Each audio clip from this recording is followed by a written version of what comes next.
as the committee looks towards building the budget for next session, we'd ask that you keep a few things in mind. One, that cutting children's services does not pay off.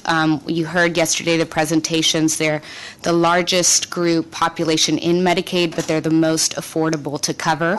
And a few years ago, I don't know if y'all came across a study, but the first longitudinal study came out that actually tracked today's adults who had been on Medicaid when they were children and was able to compare, and look at what happened. What they saw is that those children on Medicaid compared to uninsured children were more likely to graduate high school, go to college, have higher income jobs, and they had a lower incidence of chronic illness, high blood pressure, diabetes, so the return on investing in children is just so huge.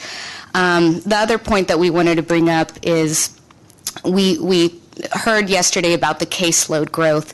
The majority of that caseload growth has been because we've done a better job of reaching eligible uninsured children, and we've done a really good job. There's about 700,000 uninsured children left, and about half of those qualify for CHIP and Medicaid. So if we can make that investment and reach the remaining eligible children, the caseload growth will level off. We've just been experiencing, actually reaching the caseload growth has primarily been reaching the children that this program was always intended to reach.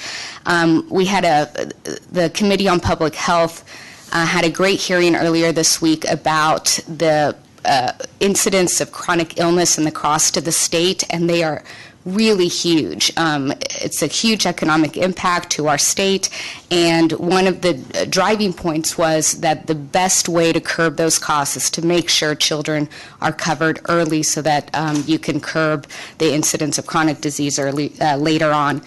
And my last point is, because of the enormous impact that closing the health care coverage gap for low-income adults can have on our state and local budgets through either Medicaid expansion or an alternative solution to close the gap, we really think that it is incumbent upon this committee to consider those cost implications. And in the handouts that I shared with y'all, there's a number of, there was an assessment of all the studies of states who have expanded coverage and looking at what the impact has been. Coverage expansion states consistently show budget savings and revenue which can be used to finance other priorities and offset much, if not all, the state's cost of expansion.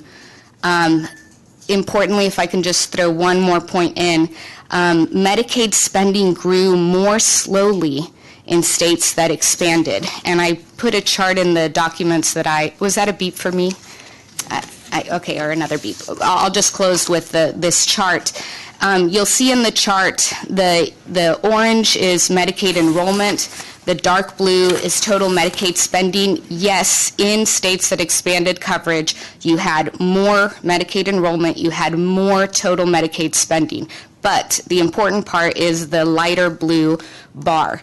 You'll see that in expansion states, state Medicaid spending grew more slowly in coverage expansion states than in non-expansion states. So our cost growth to our state dollars are higher because we have not done coverage expansion, and the document goes into the reasons why that happens.